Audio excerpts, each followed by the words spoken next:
Hello दोस्तों, स्वागत है आप सभी का मेरे इस यूट्यूब चैनल CGPCCG आप IAS पे। जैसा कि हम लोग अभी सब इंस्पेक्टर भर्ती सीरीज़ के लिए बहुत सारे इम्पोर्टेंट MCQ करने जा रहे हैं, तो उस कड़ी में ये अगला वीडियो मॉडर्न हिस्ट्री का पार्ट 2 आधुनिक इतिहास के महत्वपूर्ण क्वेश्चन के पार्ट 2 है। इससे पहले मैंने पार्ट 1 अपलोड कर चुका है। जिन्होंने भी अगर पार्ट 1 नहीं देखा तो प्लीज़ आप सभी से रिक्वेस्ट है, पहले पार्ट 1 देख लीजिए, ठीक है। और उसके साथ ही बहुत सारे अच्छे अच्छे MCQ मैंने अपलोड कर दिए हैं। और अर्जुना करंट अफेयर के छत्तीसगढ़ विशेषांक भी मैंने अपलोड कर चुके हैं, पूरी बुक को अपलोड कर रहा हूँ मैं। और बहुत ही जल्द आप सभी की डिमांड पे इंडियन करंट अफेयर अर्जुना का, है ना, अर्जुना का राष्ट्रीय और अंतर्राष्ट्रीय समसामयिकी भी बहुत ही जल्द अपलोड हो जाएगा। और दोस्तों, अगर आप चैनल पर नए हैं तो आप प्लीज़ चैनल को सब्सक्राइब कीजिएगा, शेयर कीजिएगा, और कम से कम उन लोगों तक जो शेयर कीजिएगा जो बेचारे किसी कारणवश पढ़ नहीं पाते या पहाड़ दूर दराज वाले जंगल एरिया में, पहाड़ी एरिया में रहते हैं, ठीक है। ओके दोस्तों, तो बिना टाइम वेस्ट किए अपन चालू करते हैं हमारे आज का आधुनिक इतिहास के महत्वपूर्ण प्रश्न पार्ट 2 का पहला क्वेश्चन है, विधवा पुनर्विवाह अधिनियम किस गवर्नर जनरल के समय लागू हुआ था? विधवा पुनर्विवाह अधिनियम किस गवर्नर जनरल के समय लागू हुआ था? दोस्तों, अगर आपको थोड़ा बहुत भी सन याद होगा तो आप आसानी से इसको रिलेट कर लेंगे।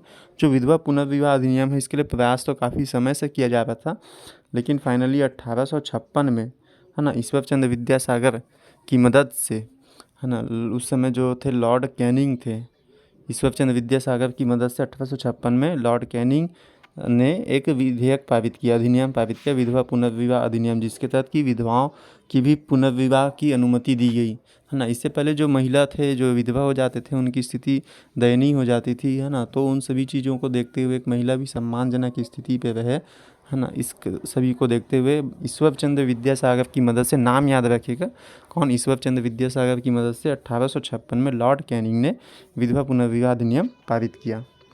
ठीक है दोस्तों, इस आगे भी देखते हैं। दोस्तों, हम एक क्वेश्चन से 3-4 क्वेश्चन बनाने का प्रयास करते हुए चलेंगे, ठीक है, ताकि हम कम से कम क्वेश्चन में भी ज़्यादा से ज़्यादा टॉपिक को और क्वेश्चन को कवर कर सकें। और आप सभी को इसी तरह से ही पढ़ाई करना होगा अपने आप में, ठीक है। दूसरा क्वेश्चन है, निम्न में से कौन सा कार्य लॉर्ड कर्जन से संबंधित नहीं है? निम्न में से कौन सा कार्य लॉर्ड कर्जन से संबंधित नहीं है? अब दोस्तों, लॉर्ड कर्जन हमारा जो इनका जो टाइम काल था ना, आप सभी को मालूम होना चाहिए, 1901 से लगभग 1905 या 6 तक आसपास में था। आप देख लीजिए, मैं राउंड लगभग अप्रॉक्स में बता रहा हूँ, है ना, इस टाइम में थे। तो कौन सा कार्य लॉर्ड कर्जन से संबंधित नहीं है बोल रहे हैं? एक है तिब्बत अभियान, दूसरे बंगाल विभाजन, तीसरे कलकत्ता विश्वविद्यालय अधिनियम, या डी ऑप्शन है दिल्ली दरबार का आयोजन। बताइए दोस्तों। तो तिब्बत अभियान 1904 में हुआ था, मतलब इस टाइम पे आएगा। बंगाल विभाजन 1905 में हुआ था, मतलब ये भी इनके टाइम में है ना। और ये क्या बोला जाए तो ये जो दिल्ली दरबार है ना, दिल्ली दरबार में द्वितीय दिल्ली दरबार, सेकंड नंबर का जो दिल्ली दरबार था, ये भी आपके 1903 में हुआ था, मतलब ये भी आएगा। तो ये जो बच गया कलकत्ता विश्वविद्यालय अधिनियम, है ना, जो कलकत्ता में यूनिवर्सिटी बना था, कलकत्ता यूनिवर्सिटी, वो इनके टाइम पे नहीं बना था, वो इससे पहले भी बन चुका था, ठीक है, वो इससे पहले से बन चुका था। तो दोस्तों, इसका राइट आंसर हो जाएगा दूसरे का सी। तो इस हिसाब से अगर आपको थोड़ा बहुत भी उसके सन वन टाइम पीरियड या मालूम हो तो आप आसानी से लॉजिक लगा सकते हैं। तीसरा नंबर क्वेश्चन है, निम्न में से कौन सी जोड़ी सही सुमेलित है? कौन सी जोड़ी सही सुमेलित है? बताइए दोस्तों। पहला देखते हैं, लॉर्ड चेम्सफोर्ड, दिल्ली में राजा जॉर्ज पंचम एवं रानी मेरी का राज्याभिषेक। दोस्तों, ये तो गलत है, क्योंकि ये जो दिल्ली में राजा जॉर्ज पंचम और रानी मेरी का राज्याभिषेक हुआ था वो 1911 में आए थे, ठीक है, 1911-12 में हुआ था ये। तो उस समय लॉर्ड हार्डिंग द्वितीय थे, तो ये गलत है। दूसरा, लॉर्ड रीडिंग, तो लॉर्ड रीडिंग रोलेक्ट कानून एवं जालियांवाला बाग हत्याकांड। तो दोस्तों, ये रोलेक्ट कानून और जालियांवाला बाग ये 1919 में हुआ था, है ना। उसके बाद है लॉर्ड वेवेल, आज़ाद हिंद फौज मुकदमा एवं नौसेना विद्रोह, ये अपना सही है दोस्तों, है ना। और चौथा दिया है लॉर्ड माउंटबेटन, संविधान सभा का गठन, ये गलत है। क्यों गलत है? क्योंकि संविधान सभा का गठन हुआ था 1946 में, और जो लॉर्ड माउंटबेटन आए थे 1947 में, भारत की आज़ादी के समय, ठीक है, तो ये भी गलत है। तो हमारा जो क्वेश्चन नंबर तीसरे का जो राइट आंसर है ये लॉर्ड वेवेल और आज़ाद हिंद फौज का मुकदमा और नौसेना विद्रोह। ठीक है। क्वेश्चन नंबर 4, भारत के अंतिम गवर्नर जनरल कौन थे? बताइए दोस्तों, भारत के अंतिम गवर्नर जनरल। दोस्तों ये क्वेश्चन मैंने शायद पिछले वीडियो में भी ये अपलोड हो गया था, है ना, तो कोई बात नहीं, बताइए भारत के अंतिम गवर्नर जनरल। तो यहाँ पे इसका राइट आंसर हो जाएगा लॉर्ड माउंटबेटन। अगर क्वेश्चन ये आता भारत के अंतिम सॉरी यहाँ पे मैं गलत बोल दिया, भारत के अंतिम गवर्नर जनरल बोल रहे हैं, तो यहाँ पे आएगा ऑप्शन नंबर बी, सी राजगोपालाचारी, है ना। भारत के अंतिम गवर्नर जनरल बोले हैं सी राजगोपालाचारी आएगा, क्योंकि आपको मालूम होना ही चाहिए 1947 में जब भारत आज़ाद हुआ तो उस समय गवर्नर बने माउंटबेटन, है ना, लॉर्ड माउंटबेटन। क्वेश्चन ये आएगा स्वतंत्र भारत के पहले गवर्नर जनरल लॉर्ड माउंटबेटन। उसके बाद माउंटबेटन के बाद कौन बने? सी राजगोपालाचारी। ठीक है, सी राजगोपालाचारी जी बने। तो यहाँ पे बहुत सारे क्वेश्चन एकदम ऐसी कंफ्यूजिंग वाले बनते हैं, ध्यान दीजिएगा। फिर से बताता हूँ मैं, अगर ये पूछे कि 1947 में या भारत की स्वतंत्रता के समय या स्वतंत्र भारत के पहले गवर्नर जनरल कौन थे, तो बोलेगा, तो आपका आंसर होगा लॉर्ड माउंटबेटन। अगर ये बोले स्वतंत्र भारत के प्रथम भारतीय गवर्नर जनरल कौन थे बोलेंगे, तो भारतीय कौन थे? सी राजगोपालाचारी। ठीक है। और उसके बाद क्या हुआ, ये गवर्नर जनरल की पद को समाप्त कर दिया गया, है ना। उस सी राजगोपालाचारी के बाद गवर्नर जनरल के पद को समाप्त कर दिया गया, क्योंकि अब भारत का जो देश है संविधान के अनुसार चलेगा करके। तो उस हिसाब से हमारे जो क्वेश्चन में पूछ रहे कि भारत के अंतिम गवर्नर जनरल कौन थे, तो सी राजगोपालाचारी इसका राइट आंसर हो जाएगा। ठीक है। उसके बाद आगे बढ़ते हैं दोस्तों। अगर ये वीडियो को पीछे करके फिर से देख लीजिएगा, अगर आपको नहीं समझ आया तो ध्यान से समझने की इसको कोशिश कीजिए। बहुत ही IMP क्वेश्चन था वो। क्वेश्चन नंबर 5, इल्बर्ट बिल विवाद कब प्रस्तुत किया गया था? इल्बर्ट बिल विवाद कब प्रस्तुत किया गया, है ना। तो इसमें विवाद तो बाद में आएगा, इल्बर्ट बिल कब प्रस्तुत किया गया? इल्बर्ट बिल आने से ही विवाद हुआ था, तो इल्बर्ट बिल कब हुआ? ये 1883 में लॉर्ड रिपन के टाइम पे हुआ था, लॉर्ड रिपन। ठीक है। स्थानीय स्वशासन का जनक कहा जाता है, इसको पिछले वीडियो में हमने देखा था। अब ये हुआ क्या था इल्बर्ट बिल, इसमें विवाद क्यों हुआ? तो दोस्तों ये जो इल्बर्ट बिल है ये न्यायालय से संबंधित था।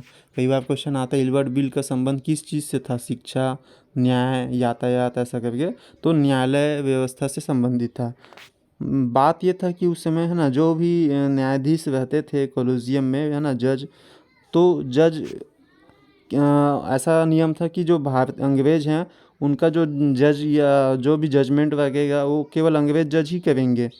लेकिन इल्बर्ट बिल के तहत ये भी बात बोल दिया गया था कि अगर कोई भारतीय जज है तो भारतीय जज भी उन अंग्रेज़ों के मुकदमों को देख सकते हैं करके।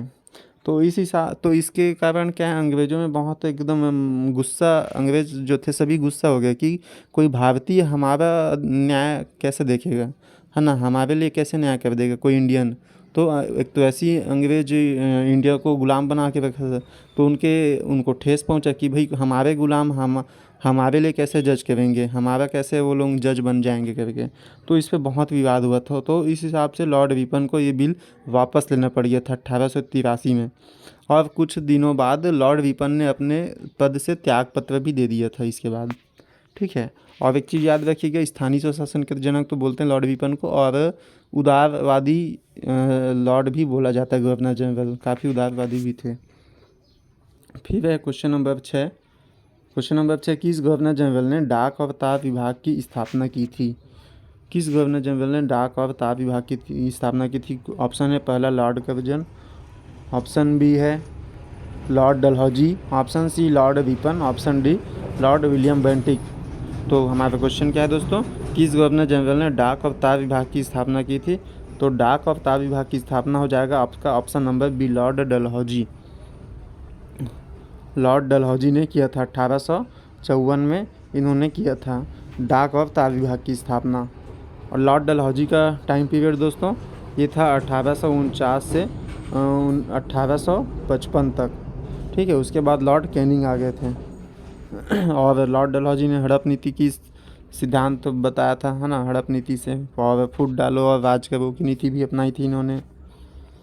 क्वेश्चन नंबर 7वां, भारतीय सिविल सेवा के संबंध में प्रसिद्ध स्टील फ्रेम भाषण किसने दिया था? भारतीय सिविल सेवा के संबंध में प्रसिद्ध स्टील फ्रेम भाषण किसने दिया था? दोस्तों यहाँ पे ऑप्शन में थोड़ा मिस्टेक हो गया मेरे ख्याल से। यहाँ पे एक ऑप्शन और आएगा सरदार वल्लभ भाई पटेल। ठीक है, सरदार वल्लभ भाई पटेल। आप इसमें ये बात हुआ था कि 1947 में ना, जब भारत आज़ाद हुआ तो कहीं पे कोई एक सभा हो रहा था, मुझे नाम अच्छे से याद नहीं आ रहा सभा का।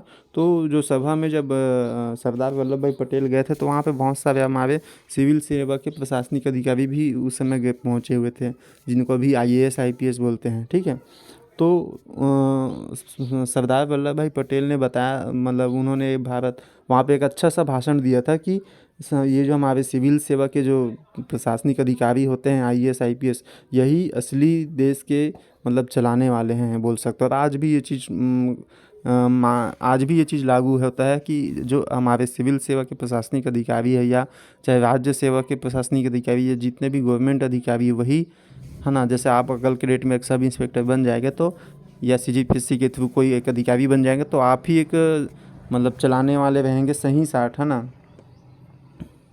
और जैसे सरदार पटेल को लौह पुरुष बोला जाता है, तो उन्होंने हमारे सिविल सेवा के अधिकारियों को स्टील फ्रेम ऐसा एक टाइटल दिया था, तो ये बहुत ही फेमस हुआ था। आगे बढ़ते हैं, question number 8। East India company पर सीधे नियंत्रण को कार्यान्वित करने के लिए निम्न में से किस कानून द्वारा नियंत्रक मंडल का गठन किया गया था? तो दोस्तों ये नियंत्रक मंडल का गठन अगर सीधा दिख जाए तो आप सीधा सीधा पिट्स इंडिया एक्ट लगाइएगा। ठीक है, पिट्स इंडिया एक्ट में आया था नियंत्रक मंडल, इसको इंग्लिश में बोलते हैं बोर्ड ऑफ डायरेक्टर। ठीक है, ये जो 1773 का रेगुलेटिंग एक्ट है, उसमें इससे रिलेटेड एक कहानी बता देता हूँ छोटा सा, ताकि आपको कहानी के माध्यम से याद हो जाए। ध्यान से सुनिएगा। ठीक है, जब भारत में, मैंने कल बताया था 1757 में अंग्रेज़ों ने प्लासी का युद्ध लड़ा, उसके बाद उनकी स्थिति थोड़ा सा ठीक ठाक हो गया। फिर 1764 में उन्होंने बक्सर का युद्ध लड़ा, है ना। उसके बाद क्या हुआ कि बक्सर का युद्ध में पूरा का पूरा बंगाल, बिहार और दिल्ली का हिस्सा अंग्रेज़ों के अधीन आ गया था। भारत का नक्शा अगर देखें तो ये पूरा एरिया अंग्रेज़ों के अधीन आ गया था।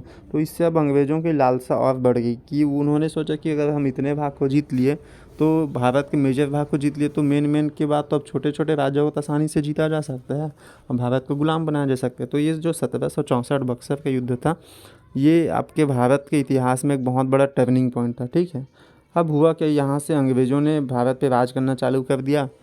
तो जो इंग्लैंड था ना, इंग्लैंड से जो भारत आने वाले, जो कमाने धमाने वाले थे, जो बिजनेसमैन रहते थे ईस्ट इंडिया कंपनी में, बिजनेसमैन ही आते थे भाई व्यापार करने के लिए, वो यहाँ से बहुत अमीर होके जाते थे।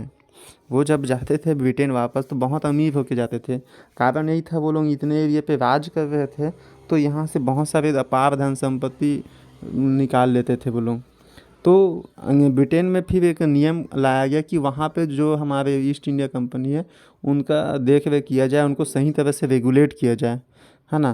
तो उसको रेगुलेट करने के लिए फिर 1764 के लगभग 10 साल बाद, 1773 में रेगुलेटिंग एक्ट आया।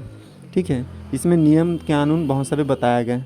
फिर उसके 10 साल बाद फिर से उसको मॉनिटरिंग करने के लिए, उसके देख रेख करने के लिए, जांच करने के लिए 1784 में पिट्स इंडिया एक्ट आया गया। तो उस पिट्स इंडिया एक्ट में बताया गया कि वहाँ पे एक नियंत्रक मंडल यानी बोर्ड ऑफ डायरेक्टर का गठन किया जाएगा, जो वहाँ पे सब चीज़ों का देख रेख करेगा ईस्ट इंडिया कंपनी का। तो क्वेश्चन वही था, देखिए, ईस्ट इंडिया कंपनी पर सीधे नियंत्रण को कार्यान्वित करने के लिए, है ना, ईस्ट इंडिया कंपनी पर सीधे नियंत्रण को कार्यान्वित करने के लिए निम्न में से किस कानून द्वारा नियंत्रक मंडल गठित किया गया? उसके बाद आगे बढ़ते हैं, क्वेश्चन नंबर 9। परमहंस मंडली के संस्थापक कौन थे? परमहंस मंडली के संस्थापक बताइए दोस्तों। तो ये थे आपके दादोबा पांडुरंग। दोस्तों यहाँ पे जो जितने भी संगठन संस्थापक थे सबको याद रखिएगा, चाहे आपका कोई भी एग्ज़ाम हो, सभी में ये सब आता है। Question number 10। निम्न में से किस संगठन की स्थापना ज्योतिबा फुले ने द्वारा की गई थी? बताइए दोस्तों। ज्योतिबा फुले सत्यशोधक समाज। ठीक है, बहुत ही इम्पोर्टेंट पर चीज़ है, ये क्वेश्चन है, और बहुत ही लाजवाब बंदे थे। कभी आप इनके बारे में पढ़िएगा, ज्योतिबा फुले के बारे में। और इनकी जो पत्नी थी, है ना, सावित्री बाई, है ना, वो भारत की पहली फीमेल टीचर कहलाती हैं। उनके बारे में कभी जीवनी पढ़िएगा या यूट्यूब पे देखिएगा, बहुत ही ज़बरदस्त और एक मोटिवेशनल वीडियो है वो। क्वेश्चन नंबर 11, स्वामी विवेकानंद ने रामकृष्ण मिशन की स्थापना कब की थी? ये भी बहुत ही इंपॉर्टेंट है, कई बार पूछा गया है, एग्ज़ाम में आने के 100% चांस रहते हैं इसके। तो स्वामी विवेकानंद ने रामकृष्ण मिशन की स्थापना कब की थी? 1897। अब ध्यान दीजिएगा दोस्तों, देखो ऑप्शन है 1887, फिर 97, फिर 67। इस ऑप्शन को मैंने जानबूझ के रखा है क्योंकि कई सारे एग्ज़ाम में ऐसे ही फ्रेम होते हैं। आपको मालूम तो रहेगा हाँ कुछ 7 वाला तो था, लेकिन जैसे ही आप देखेंगे ऑप्शन 87, 97, 67 गए, हड़बड़ा जाएंगे आप, है ना। तो ध्यान दीजिएगा इसको। अभी एक ऑप्शन दिख रहा है 1893, तो 1893 में वे शिकागो गए थे, है ना। स्वामी विवेकानंद जी शिकागो गए थे। शिकागो में उनका जो धर्म पे सम्मेलन हुआ था, वहाँ पे उन्होंने एक बहुत ही लाजवाब भाषण दिया था। और उनका जो पहला ही शब्द था भाइयों एवं बहनों, है ना, अमेरिका के मेरे प्यारे भाइयों एवं बहनों, तो केवल एक शब्द से ही उन्होंने पूरे अमेरिका वासियों का दिल जीत लिया था। और उन्होंने हमारे हिंदू धर्म को इतने अच्छी तरह से एक्सप्लेन किया कि पूरा अमेरिका, पूरे वेस्टर्न कल्चर हमारे हिंदू धर्म के प्रति आकर्षित हो गए थे। ठीक है। और आपको जान के भी हैरानी होगी कि शिकागो में, अमेरिका के शिकागो में जो एक शहर है या शायद राजमार्ग है, उसका नाम भी स्वामी विवेकानंद के नाम पे रखा गया है। आगे बढ़ते हैं क्वेश्चन नंबर 11 के बाद क्वेश्चन नंबर 12, सत्यार्थ प्रकाश के लेखक कौन हैं? सत्यार्थ प्रकाश के लेखक आपके स्वामी दयानंद सरस्वती जी हैं। ठीक है, स्वामी दयानंद सरस्वती। दोस्तों कमेंट करके बताइएगा कि इनका मूल नाम क्या था और इनकी 1-2 रचनाएं ज़रूर बताइएगा। ठीक है, आगे बढ़ते हैं। क्वेश्चन नंबर 13, विधवा महिलाओं के लिए शारदा सदन की स्थापना किसने की थी? दोस्तों ये क्वेश्चन आपके CG व्यापक में आया हुआ क्वेश्चन है ऑलरेडी। ठीक है, बहुत ही इंपॉर्टेंट क्वेश्चन है। विधवा महिलाओं के लिए शारदा सदन की स्थापना, तो इसका जो ऑप्शन हो जाएगा पंडिता रमाबाई। क्वेश्चन नंबर 14, बुंदेलखंड में 1842-44 के बुंदेला विद्रोह के नेता निम्न में से कौन थे? बुंदेलखंड में 1842-44 के बुंदेला विद्रोह के नेता, तो दोस्तों इसके राइट आंसर हो जाएगा Madhukar Shah, option number C Madhukar Shah. इसके साथ साथ एक और थी, आपके आते हैं शायद जयकर शाह करके है, मुझे हाँ जयकर शाह करके, तो मधुकर शाह याद रखिएगा। बुंदेला विद्रोह 1842-44। ये जो बुंदेलखंड है आपका कहाँ पड़ता है? बुंदेलखंड, ये जो बुंदेलखंड पड़ता है वो मध्य प्रदेश में पड़ रहा है। ठीक है। क्वेश्चन नंबर 15, मोपला विद्रोह कहाँ हुआ था? मोपला विद्रोह कहाँ हुआ था? तो जो मोपला विद्रोह हुआ था दोस्तों वो था आपके मालाबार। मालाबार यानी भारत का जो केरल का तट है, ये जो केरल का तट है उसको मालाबार तट बोलते हैं दोस्तों। ठीक है। और ये जो गोवा के ऊपर वाला तट है, मुंबई गोवा आसपास, उसको कोंकण तट बोलते हैं, कोंकण। और जो तमिलनाडु वाला जो तट है उसको कोरोमंडल तट बोलते हैं। और तमिलनाडु के ऊपर आंध्र प्रदेश और उड़ीसा वाला जो स्टेट तट है उसको बोलते हैं उत्तरी सरकार का तट। ठीक है, तो ध्यान दीजिएगा, गोवा वाला कोंकण तट और केरल वाला मालाबार तट, तमिलनाडु वाला तमिलनाडु वाला आपका जो हो जाएगा वो कोरोमंडल तट हो जाएगा, और उड़ीसा वाला, आंध्र प्रदेश वाला उत्तरी सरकार तट। ठीक है, आगे बढ़ते हैं। क्वेश्चन नंबर 16, नील क्रांति का नेतृत्व निम्न में से किसने किया था? तो जो नील क्रांति का जो नेतृत्व था आपके, है ना, तो सबसे पहले बात करते हैं नील क्रांति हुई कब थी और इसके पीछे का कारण क्या था। तो नील क्रांति आपके 1850 के बाद, है ना, 1850 के बाद अगर क्रांति हुआ बोलेगा तो 1859 में हुआ। बात ये था कि 1850 के दशक में, है ना, भारत में जो नील होता था, नील उत्पादन, जिसको आज की डेट में आज आप लोग उजाला वगैरह बोलते हैं, वाइट कलर के कपड़े में इसको डाला जाता है। तो उस समय अंग्रेज़ों ने भारत के नील, है ना, उसको नील वाले कपड़ों की काफ़ी ज़्यादा डिमांड होती थी, क्योंकि रंगीन कपड़े उस समय बहुत बड़ी बात होते थे। तो भारत में जो किसान थे, है ना, खास करके बंगाल प्रांत के, तो उनको नील की खेती करने के लिए बहुत ही ज़्यादा मजबूर कर दिया जाता था। और उससे किसानों को नुकसान ये होता था कि नील की खेती अगर उसके पौधे एक बार लगाए जाते ज़मीन में, तो उसकी जो जड़ें हैं बहुत लंबे गहरे तक जड़ें उसकी फैल जाती थी, जिस वजह से कोई और फसल कर पाना बहुत मुश्किल होता था। उसके बाद, है ना, तो किसान वहाँ पे काफ़ी सारे विद्रोह करते थे। तो इसी कड़ी में जो विद्रोह हुआ, नील का विद्रोह नील क्रांति के नाम से फेमस हुआ। और इसके जो नेता थे वो थे दिगंबर विश्वास और विष्णु चरण विश्वास। इस पर एक बुक भी आई थी, है ना, नील क्रांति का जो विद्रोह हुआ था उस पर एक बुक आई थी, उसको लिखा था दीनबंधु ने। ठीक है, याद रखिएगा, दीनबंधु उसके लेखक थे। क्वेश्चन नंबर 17, भूमिज विद्रोह का नेता कौन था? भूमिज विद्रोह का नेता, तो दोस्तों भूमिज विद्रोह का नेता थे आपके गंगा नारायण जी। ठीक है, आगे देखते हैं क्वेश्चन नंबर 17 के बाद क्वेश्चन नंबर 18, किस भारतीय प्रख्यात इतिहासकार ने 1857 की क्रांति को क्रांति नहीं माना है?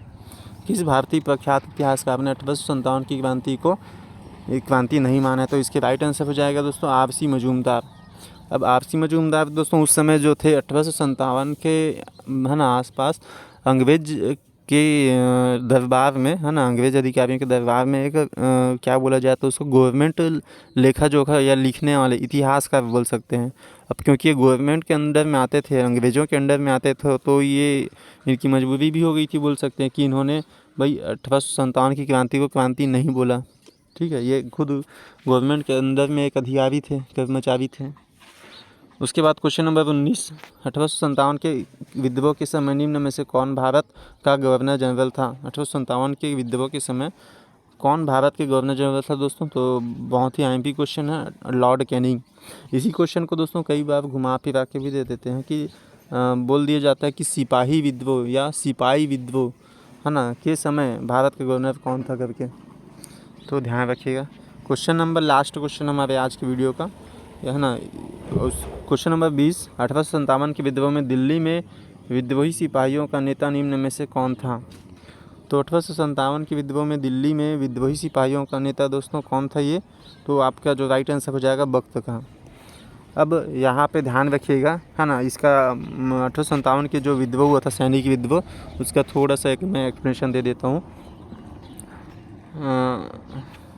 1857 की जो क्रांति अगर बोला जाए तो उसका एकदम मूल ओरिजिनेट हुआ था आपके मंगल पांडे जी से।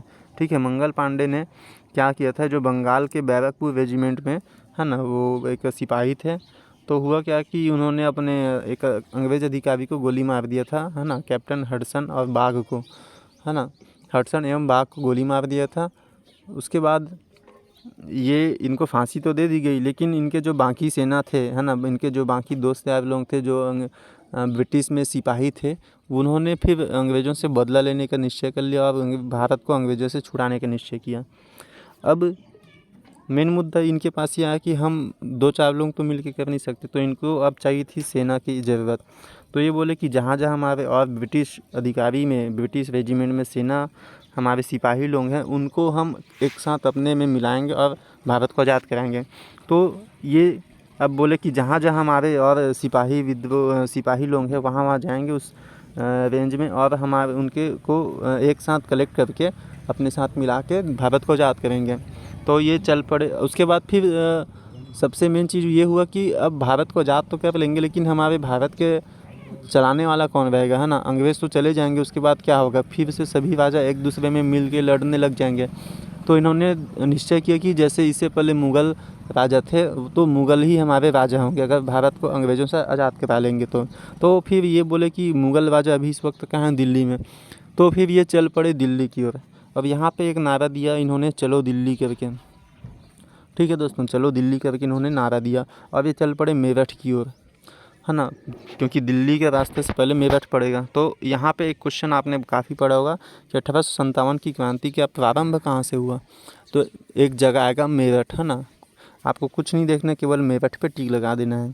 तो जब ये मेरठ पहुँचे तो अपने बाकी सिपाही लोगों को अपने साथ मिला और चल पड़े दिल्ली की ओर, दिल्ली चलो का नारा देते हुए। ठीक है, फिर जब दिल्ली गए तो दिल्ली में बहादुर शाह जफ़र उस समय राजा थे, जो बहुत ही बूढ़े हो चुके थे है ना, वो ढंग से चल फिर भी नहीं पा रहे थे। तो वो बोले कि तो पहले तो उन्होंने मना कर दिया, लेकिन ये जो सिपाही थे वो कैसे भी करके बहादुर शाह जफ़र को कन्विंस किए और बोले कि अगर भारत आज़ाद होता है तो आप ही हमारे राजा होंगे, मुग़ल ही हमारे राजा होंगे। फिर क्योंकि बहादुर शाह जफ़र तो अपने आप में सक्षम नहीं थे युद्ध में भाग लेने के लिए, तो उनके जो सेनापति थे बख्त खां है ना, उन्होंने इनको अपना लीडर बनाया 1857 में दिल्ली से। ठीक है, तो आप क्वेश्चन कई बार पढ़ते हैं कि 1857 की क्रांति में दिल्ली में क्रांति का विद्रोह किसने किया, तो थे बख्त खां। दोस्तों आशा करता हूँ कि आप लोगों को मेरा वीडियो अच्छा लगा होगा और आप अपनी तैयारी आप ऐसी जोरों शोरों से करते रहिए। दोस्तों मेरा चैनल पे वीडियो बनाने का मेन उद्देश्य यही रहता है कि चैनल को अधिक से अधिक लोगों तक शेयर कर सकूं, ताकि वो जो गरीब स्टूडेंट हैं जो पहाड़ी या दूर दराज या किसी भी साधन के अभाव में पढ़ाई अपनी कंटिन्यू कर पाते हैं, तो वहाँ तक मेरा वीडियो ज़रूर पहुँचे और वो भी अपने लाइफ में आगे बढ़े। ओके दोस्तों, थैंक यू।